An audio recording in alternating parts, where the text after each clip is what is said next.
वक़्फ़ क्या है?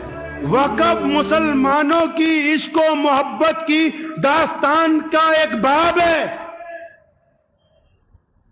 वक़्फ़ मुसलमानों की तरफ से अपने रब और अपने रसूल के लिए जो प्यार है ना, उसके इजहार का एक नमूना है। किसी सरकार ने हमें जगह नहीं खरीद के दी। हुकूमत इसलिए इसमें दखल नहीं दे सकती क्योंकि जो करोड़ों संपत्तियां पूरी दुनिया में हैं या हमारे देश में जो वक़्फ़ की संपत्तियां हैं वो किसी से भीख में हमने नहीं मांगी हैं। वो बड़ी बड़ी जायदादें मुसलमानों ने अपने अल्लाह के इश्क में, अपने रसूल के इश्क में उनको अपने रब के नाम पे वक़्फ़ कर दिया कि इनकी आमदनी से रब और रसूल के दीन का काम होगा, इनकी आमदनी से गरीबों की भलाई की जाएगी। इसमें किसी का दखल नहीं है। ये इश्क और मोहब्बत की दास्तान है।